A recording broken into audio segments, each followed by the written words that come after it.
Alright, so I already have the front of the car up on jack stands. Now, as far as the tools that you're going to want to use to take everything apart, you're going to want an inner tie rod removal tool. You can buy these at Harbor Freight. I want to say it's like for $30-something, or you could go to like AutoZone and rent one out. But I would just recommend buying one so you have it in your tool collection. You're gonna want a ball joint separator, a 19mm deep socket for the mounting points for the knuckle to the lower part of the coilover, and in my case, for the lower part of the outer tie rod ends to the knuckle themselves. I want a 17mm socket so you could take out the bolts that mount the caliper to the knuckle. Alright, so you're going to start by taking off the bracket that holds the brake line to the lower part of the coilover. I'm going to use a 13mm, but I'm pretty sure you guys are going to have to use a 12mm because I replaced my nut. I lost it and I just went to Ace and replaced it with a 13mm.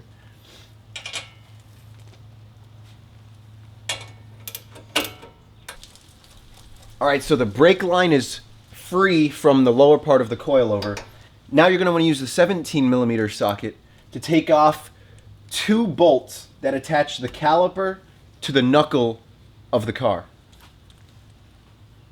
Now what I recommend is that you get like a bucket or a cooler of some sort that you can put underneath the front of the car so that it can hold the caliper without putting stress on the brake line itself.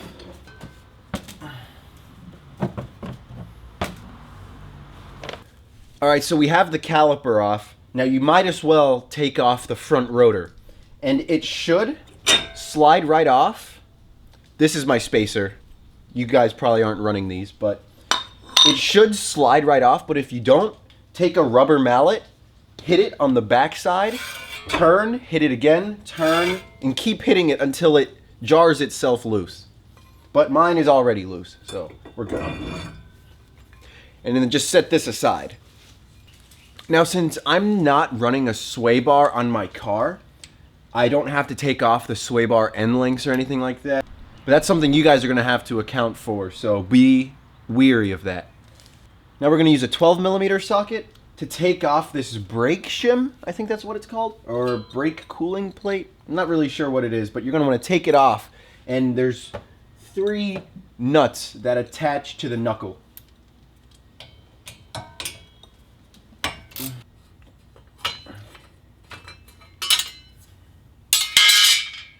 And to make our life easier, rethread the bolts back into the knuckle so you don't have to worry about losing them or anything like that. Now you're going to want to use a 10mm to get this sensor out of the knuckle, and then the 19mm to take off the outer tie rod end from the knuckle. Alright, so the tie rod is disconnected. Now we're going to take off this sensor with a 10mm socket.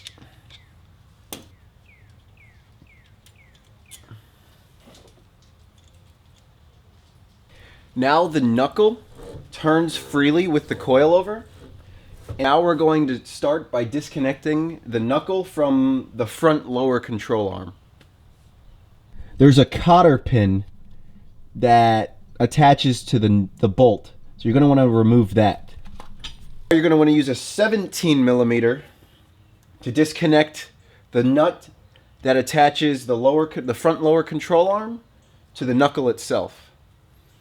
Use a ball joint separator to disconnect the knuckle from the lower control arm after you've taken off the nut. You could hammer it out if you don't ever plan on reusing your front lower control arms, but I'm going to keep my stuff in as good a condition as possible, so we're going to use the ball joint separator. You can pick up one of the ball joint separators from Harbor Freight for, I think, $12.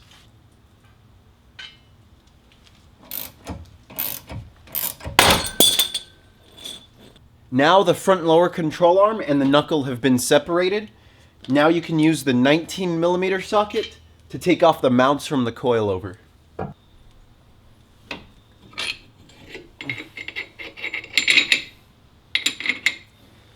And there you have it.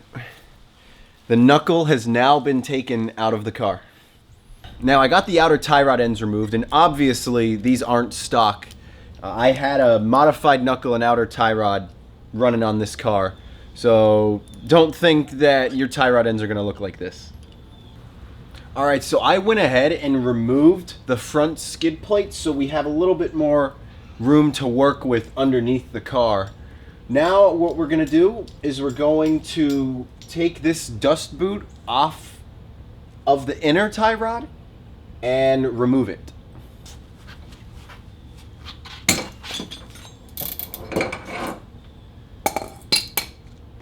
I already took out the inner tie rod, but basically what you want to do is as this end sits threaded into the steering rack, what you want to do is you want to find the correct size. Now I used a 1 3/16 inch to grasp onto the end of the inner tie rod. Now you see there is a little bit of play on it, but after you get it on there, you have it sitting on the car like that. Then what you do is you get the other part and it basically slides over and connects onto the end. Now what this does is it prevents it from moving because the inner tie rod is free to spin. So then you put this on, attach your ratchet to the end, and then basically it loosens up the inner tie rod. It's a pretty nifty tool. The PBM coilovers, PBM actually supplies a spacer that's supposed to go in between the camber plate and the top hat. I'm not really sure, but soon enough we'll get to that step and I'll show you guys how it's done. But yeah, now I'm gonna remove the coilover.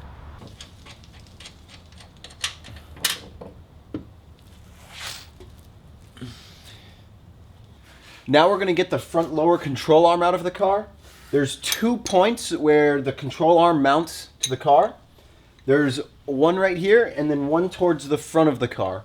But for this one, you're going to want to use a 17mm socket and a 17mm wrench to loosen it up. Took the 17mm nut off, but I kept the bolt in. So once we get the 19mm nut that connects to the front of the lower control arm, it will keep the control arm from falling on us.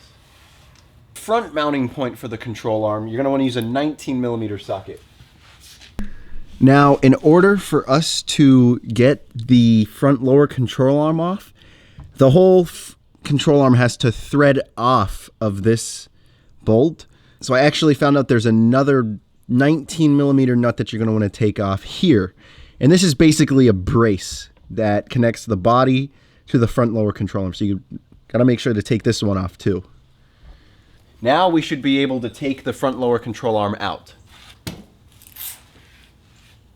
There we go. It's out. Now you're basically going to want to do everything that we did to the passenger side of the vehicle, but on the driver's side. I got both of the knuckles off of the car. Now what you're going to have to do is disconnect the hub from the knuckle. And to do that, you're going to need a 14mm socket. And you have 4 bolts that you're going to have to get out. Alright, so I got all of the bolts off. Now, the hub should just slide right off. Both of the hubs have been taken off of each knuckle. Okay, so now what we're going to do is we're going to go back inside and we're going to mock up the whole kit just so we can have a feel for what we're going to be working with. Alright, so I have basically mocked up the knuckle and the tie rod portion of the angle kit.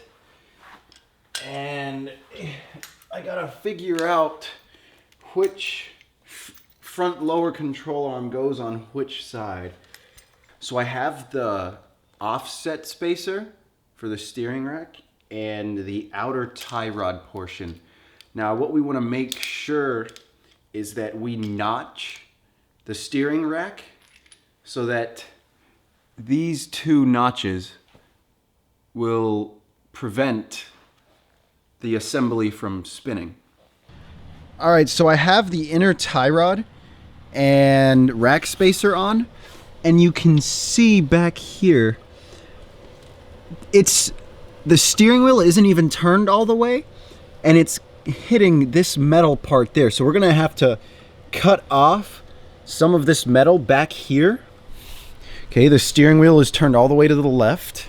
So that means that the passenger side should be extended out all the way. And you can see how the steering rack is extended out as well. So yeah, we're gonna have to cut some of the metal back there. All right, so it is the next morning and I'm ready to start making the cuts that I need to on the car. So I'm gonna start off by grinding off part of the subframe on the car needed to give clearance to the rack spacer. So we're going to go ahead and cut off a portion of this corner right there.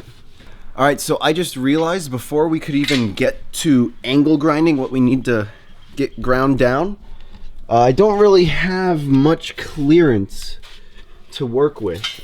You can see I can't really wedge this in there and have enough space to be able to grind this portion down. So what I'm thinking of doing is, if you look, you can see we can remove this whole bracket. There's a couple bolts there, one here and then one here. And if we remove those, we should be able to have enough room to work with to cut off this portion that we need to get cut. All right, so the sway bar bracket and all of that has been removed. And you can see that now we have plenty of clearance from underneath the car to be able to make the cut here.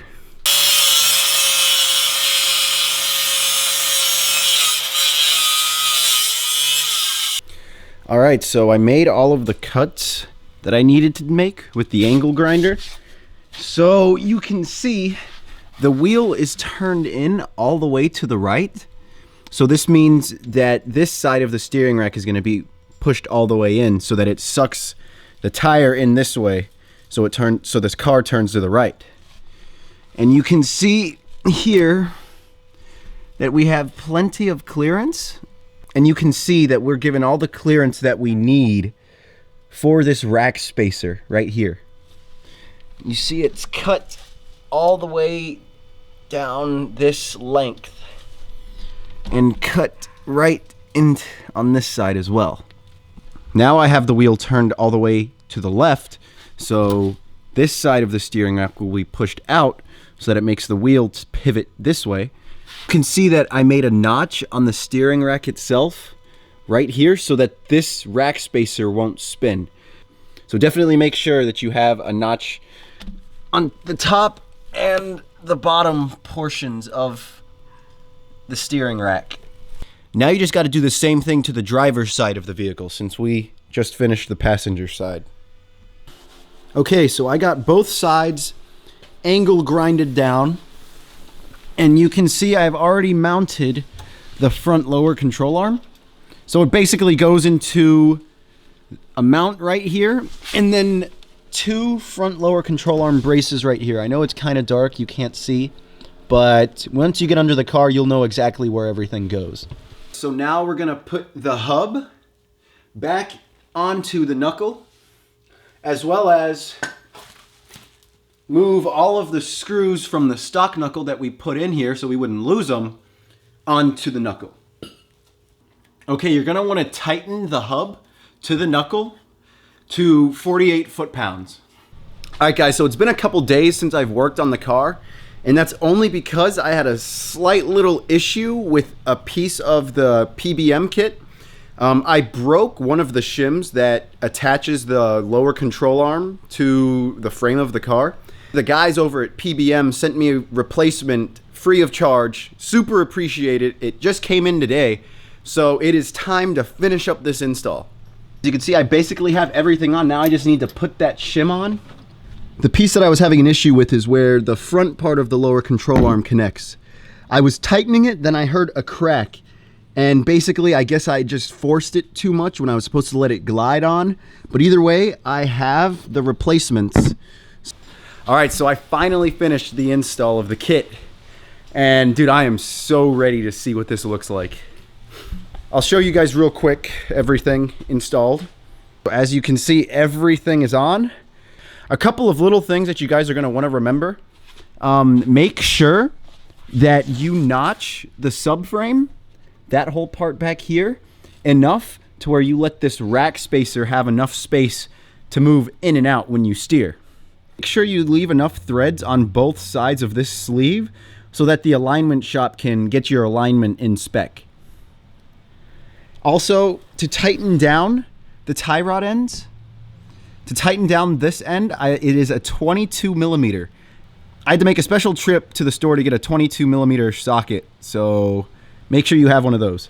You can see that there are threads on the front part of this lower control arm, and basically what this allows you to do is to move this in or out. Think of it as if you're trying to get the tie rod and the lower control arm parallel with each other. So you have to adjust up here as to how far the front lower control arm will sit. The other part where the front lower control arm connects to, there's a lot of threads that basically let you determine your track width. Now, I maxed mine out only because I don't want to be running this much spacer on my studs. So this should give me the clearance that I need. And then make sure that you count the threads or measure out the distance here and here and get it even on both sides of the car. Here's that spacer or shim thing that had cracked on me during the install. You know, luckily PBM was awesome and they sent me replacements literally within 2 days, and they're located on the complete opposite side of the United States. So big shout out to the guys at PBM for getting me the replacement part that I need. This piece acts as a shim that goes to the top part of this mount. And I had accidentally tightened mine too much and it had cracked. So for the tie rod ends, it's gonna come with a bunch of spacers. And basically that's to prevent bump steer. And you can see there's a little gold washer here that sits flush with this ball joint thing. Then you put the spacers in between, and then on top you have the washer and the top nut. Other thing that I didn't show you guys, there's a spacer that you have to put in between the camber plate and I guess the top of the shock. And what it does is it allows space so when the vehicle turns, these two plates, this one and this one, won't rub or make contact at all. To install those, you basically have to take the top nut off of the coilover itself, and then it's just a simple replacement. You'll see the one that comes on the Parts Shop Max coilovers. Now, one thing that I did not do was weld in the supplied metal plates that PBM gives you, that I guess add extra support to parts of the frame that you cut out. Now, I don't think you're gonna see it all that well, but the parts where we cut, if you go back far enough with the cut, this metal plate will basically sit flush with the cut that you made, and then you can weld it in to, I guess, to give that extra support. But the guys at PBM said it's not super pivotal that, you know, you weld in these plates. And, you know, I should have done it, but I don't really know how to weld, and I don't really know anyone that can, you know, bring their welder over and weld in the plates. But as long as it's not super important, I figured I can go without it for now. You know, eventually down the road I will, you know, have these welded in. But yeah, I did go to AutoZone and buy these dust boots just because, you know, there's a ball joint right there off of this rack spacer, and I figured might as well keep it protected from dirt and grime and all that. But yeah, you could pick these up at AutoZone. All right, so I was literally just about to jack the car down. Don't worry, it's still on stance. The jack's just lifted up a little bit. But I'm looking at all this camber that I have. Like, that looks like too much. And I'm thinking about flipping these top hats, I know it's been recommended before. Get the camber plates. We basically maxed out as much camber as we could since I'm running such a wide track width. And what I'm thinking is if we flip these top hats, then I can utilize the rest of this space to get the camber closer to a spec that doesn't look like it's at what that looks maybe that looks like a lot of camber, and I don't want to be running that much. All right guys, don't mind the music because I'm getting into the routine of things. It's getting late. I figured I was going to be done earlier, but to fix the camber issue, what I'm doing is I shortened the track width on the bottom of the car. Can't really see it from here, but then I'm flipping these camber plates. So what I'm doing is I have a jack holding up the bottom of the lower control arm while I take out all of the nuts for the camber plate and then the top hat mounts. So then what I'm going to do is I'm going to switch sides so that I can get the adjustment that I need on the inside of the car. I think this should work, and I'm pretty sure it will, but I'm just looking forward to getting this done with. All right, so I got the camber plates flipped, and I'm pretty sure this is gonna solve the issue that I'm having. So now it's time to put the wheels back on the car and see.